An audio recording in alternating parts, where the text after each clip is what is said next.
너희 의인들아 여호와를 즐거워하라. 찬송은 정직한 자들이 마땅히 할 바로다. 수금으로 여호와께 감사하고 열줄 비파로 찬송할지어다. 새 노래로 그를 노래하며 즐거운 소리로 아름답게 연주할지어다. 우리 영혼이 여호와를 바라며 그는 우리의 도움과 방패시로다. 우리 마음이 그를 즐거워하며 우리가 그의 성호를 의지하였기 때문이로다. 여호와여, 우리가 주께 바라는 대로 주의 인자하심을 우리에게 베푸소서. 아멘. 본 시편은 아무런 표지어가 없기 때문에 누가 언제 지었는지 그 저작 배경이 알려져 있지 않은 시입니다. 다만 전체 내용을 살펴볼 때에 하나님께서 하신 일들에 대해서 감격하고 감사하여서 지은 찬양시로 보여집니다. 본 시편은 크게 세 부분으로 나누어 볼 수 있는데요. 첫째 부분은 1절부터 3절까지로 하나님을 찬송하라고, 하나님을 찬송할 것을 간곡하게 촉구하고 있습니다. 그리고 둘째 부분은 4절부터 19절까지로 이렇게 하나님을 찬송해야 할 이유가 무엇인지를 길게 설명해 주고 있습니다. 그리고 세 번째 부분은 20절부터 22절까지로 결론적으로 이런 하나님을 계속하여서 의지하고 구할 것을 권면하고 있습니다. 이러한 본 시편이 이렇게 1절이 시작이 되고 있습니다. 우리 다시 한번 1절 말씀 같이 읽습니다. 너희 의인들아 여호와를 즐거워하라. 찬송은 정직한 자들이 마땅히 할 바로다. 아멘. 의인들아 여호와를 즐거워하라. 의인들아 여호와를 즐거워하라. 여기 의인은 원래 뜻이 허물이 없는 자, 의로운 사람을 의미합니다. 그러나 사람은 완전히 의로울 수가 없지요. 그러기에 성경에서 말씀하는 의인은 하나님께서 의롭다고 인정해 주시는 사람을 의미하는 것입니다. 곧 구약에서 의인은 하나님께서 자기 백성으로 택하셔서 하나님의 은혜를 체험케 하시고 의인이라고 칭해 주신 자였습니다. 그리고 신약에서 의인은 하나님께서 택하신 자들이 예수 그리스도를 믿는 믿음으로 하나님께 의롭다고 칭함을 받은 자인 것입니다. 그러기에 여기 신구약을 막론하고 의인은 사람의 행위로 말미암지 아니하고 하나님의 은혜로 말미암아 하나님께서 의롭다고 인정해 주시는 사람인 것입니다. 이러한 하나님의 은혜로 의롭게 된 의인에게 요구되는 것이 있습니다. 그 요구되는 것이 무엇인지 바로 여호와를 즐거워하는 것입니다. 여호와를 기뻐하는 것입니다. 느헤미야 8장 10절도 말씀합니다. 여호와를 기뻐하는 것이 너희의 힘이니라.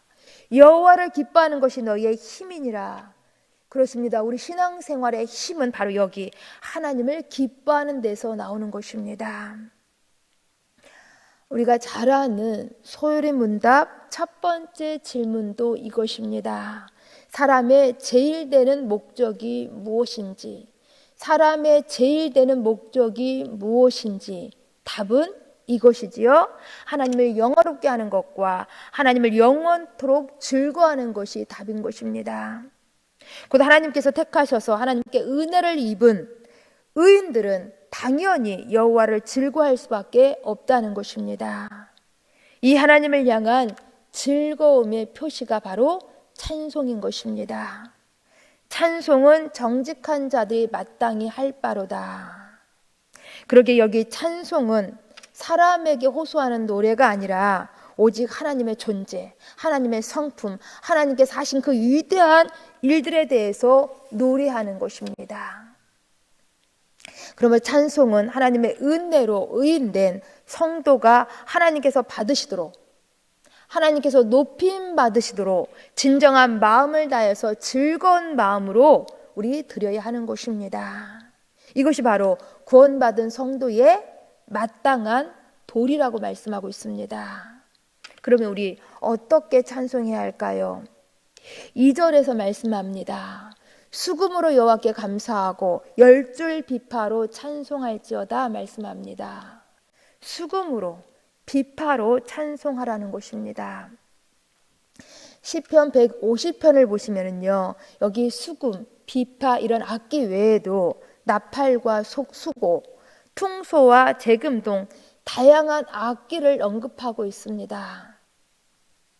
왜 이런 악기를 동원하여서 우리 찬송해야 하는 것일까요?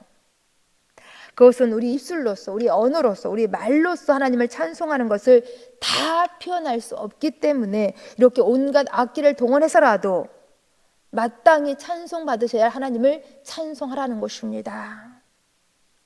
또 3절 말씀을 보시면 이렇게 찬송하라고 말씀하십니다. 새 노래로 그를 노래하며 즐거운 소리로 아름답게 연주할지로다 라고 말씀하십니다. 새 노래로 노래하며 아름답게 연주하라.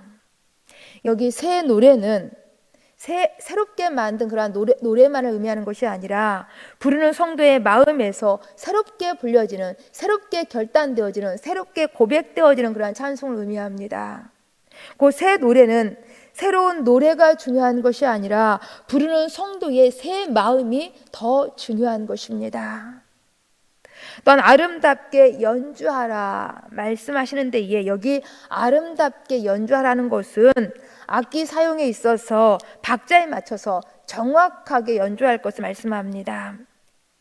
곧 최고의 정성과 최고의 준비를 갖추어서 하나님을 찬송하라는 것입니다. 이처럼 찬송은 하나님을 즐거워하는 성도가 받은 은혜에 감사하는 마음으로 악기와 목소리로 오직 하나님께만 영광을 돌리는 노래를 의미하는 것입니다. 그렇다면 이렇게 오직 하나님께만 온갖 정성과 온갖 마음과 힘을 다하여서 최소한으로 찬송해야 하는 그 이유가 무엇일까요? 본시편 두 번째 부분에서 우리 4절부터 19절까지에서 매우 길게 하나님을 찬송해야 하는 그 이유를 세 가지로 밝혀주고 있습니다. 첫 번째 하나님을 찬송해야 하는 이유는 4절부터 9절까지를 보시면 하나님의 진실하심과 하나님의 위대한 능력 때문에 찬송해야 한다라는 것입니다. 4절 말씀에 여호와의 말씀은 정직하며 그가 행하시는 일은 다 진실하시도다라고 말씀하십니다. 또한 9절 말씀을 보시면 그가 말씀하심에 이루어졌으며 명령하셨음에 하심에 경고히 섰도다라고 말씀하십니다. 곧 우리 하나님께서는 말씀하신 대로 진실되게 완전하게 다 이루셨다라는 것입니다. 하나님의 큰 능력이 하늘을 지으셨고 모든 만상을 이루신 것입니다. 그러기에 하나님을 경외하는 모든 의인들은 다 하나님을 찬송할 수밖에 없는 것입니다. 두 번째 하나님을 찬송해야 하는 이유는 10절부터 12절까지 말씀을 보시면 하나님께서는 모든 나라와 민족들의 주관자가 되시기 때문인 것입니다.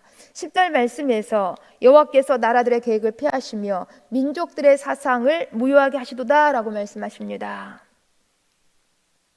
보통 하나님을 모르는 사람들은 세상의 역사가 사람들의 생각과 사람들의 사상으로 이루어진다고 여겨집니다. 이런 하나님을 모르는 사람들은 역사 배후에 계시는 하나님의 손길을 알지 못한다라는 것입니다. 그러기에 나라가 강하게 되는 것, 나라가 부유하게 되는 것, 이것이 사람의 능력에 달려 있다고 생각한다라는 것입니다. 그러나 나라들의 계획과 나라들의 전략들은 모두 하나님에 의해서 패해지고 말았음을 오늘 말씀이 정확하게 밝혀주고 있습니다. 곧 인간의 역사의 주관자는 사람이 아니라 사실은 그 배후에 계시는 하나님이 진정한 역사의 주관자시라는 것입니다. 잠언 16장 19절도 말씀합니다. 사람이 마음으로 자기의 길을 계획할지라도 그의 걸음을 인도하시는 이는 여호와시니라. 모든 나라와 모든 민족들의 주관자가, 역사의 주관자가 하나님이신 것입니다. 그러기에 12절이 말씀하시는 것이 이것입니다. 우리 함께 12절 말씀을 같이 읽습니다. 여호와를 자기 하나님으로 삼은 나라 곧 하나님의 기업으로 선택된 백성은 복이 있도다. 아멘. 하나님의 기업으로 선택된 백성은 복이 있도다. 그렇습니다. 이렇게 역사의 주관자가 되시는 하나님께 선택받아서 하나님의 백성된 우리 의인들은, 우리 성도들은 복 있는 사람인 것입니다. 그렇게 이렇게 복 있는 사람으로 충분히 우리 가운데는 하나님을 찬송해야 할 이유가 있는 것입니다. 또한 세 번째 하나님을 찬송해야 할 이유는 그 다음 13절부터 19절까지 해서 모든 인생들을 굽어 살피시는 하나님이 되시며 또한 구원자가 되시기 때문임을 말씀하고 있습니다.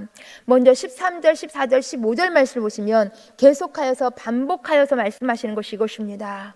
하나님께서 하늘에서 굽어보사 모든 인생들을 살피시고 세상의 모든 족속들을 굽어 살피시며 세상의 모든 족속들이 하는 일까지도 굽어 살피시는 분이심을 말씀하고 있습니다. 이처럼 우리 인생들을 굽어 살피시는 하나님이시기 때문에 하나님을 찬송해야 한다는 것입니다. 그리고 이어서 이 하나님께서는 16절부터 19절까지 말씀을 보시면 구원자가 되심을 말씀하고 있습니다. 즉 많은 군대로 구원 얻은 왕이 없으며 용사가 힘이 세어도 스스로 구원하지 못함을 말씀하고 있습니다. 이어서 구원하는 데에는 군마와 군대가 헛됨도 지적해주고 있습니다. 곧 많은 군대, 힘센 용사, 군마가 구원하는 것이 아니라는 것입니다. 여기서 등장하는 단어 많은 군대나 용사, 군마는 모두 강력한 우리 인간의 힘을 상징합니다. 보통 사람들은 이러한 힘을 확보하려고 무단히 예를 씁니다. 그러나 진정한 구원의 보장은 이렇게 사람의 힘에 있는 것이 아니라 여호와께 하나님께 있음을 말씀하고 있는 것입니다. 하나님께 구원의 능력이 있다라는 것입니다. 왜냐하면 20절에서 말씀하고 있는 것처럼 하나님이 우리의 도움과 방패시기 때문인 것입니다. 우리 함께 20절 말씀도 같이 읽습니다. 20절 우리 영혼이 여호와를 바라며 그는 우리의 도움과 방패시로다. 아멘. 그러게 우리 전심으로 하나님을 의지하는 데에 우리의 구원이 있는 것입니다. 그러므로 우리 하나님의 사람들은 언제나 무엇을 하든지 이러한 인간적인 힘이 아닌 하나님의 인자하심을 의지하는 것입니다. 우리 하나님의 성도들은 더욱더 하나님의 인자하심을 구하면서 하나님을 경외하며 하나님을 바라보고 하나님을 소망해야 한다는 것입니다. 이러한 사실을 21절, 22절에서 말씀하고 있습니다. 21절, 22절 말씀을 읽어드립니다. 우리 마음이 그를 즐거하며 우리가 그의 성호를 의지하였기 때문이로다.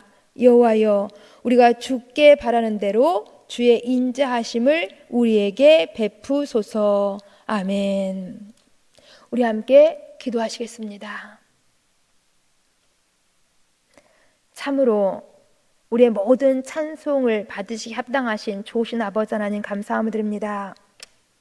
하나님의 은혜로 말미암아 하나님께서 의롭다고 칭해 주신 우리 의인된 성도들이 마땅히 행할 바가 하나님을 즐거워하며 하나님을 기뻐하며 하나님을 찬송해야 함을 정직하게 고백합니다. 우리를 향한 하나님의 진실하심과 하나님의 위대한 능력으로 인하여서 또 우리의 모든 삶의 주관자가 되시는 분이 바로 우리 하나님이 되시기 때문에 더 나아가 우리 모든 삶을 굽어 살피시며 구원해 주시는 분이 우리 하나님이 되시기 때문에 당연히 하나님께만 찬송해야 함을 고백합니다. 이 하나님, 우리 늘 하나님을 찬송할 뿐만 아니라 더욱더 의지하면서 하나님을 경외할 수 있도록 도와주시옵소서. 올 새해 첫 주부터 이와 같은 결단과 고백으로 우리 모든 성도의 삶이 더욱 하나님을 기뻐하는 데서 힘을 얻으며 하나님을 늘 찬송하며 최상의 예배로 늘 하나님을 높일 수 있도록 도와주시옵소서. 바로 오늘 우리 교회에서 드려지는 모든 예배가 이런 예배 되어질 수 있도록 도와주시옵소서. 온전하게 탁하며 예수님 이름으로 기도합니다. 아멘.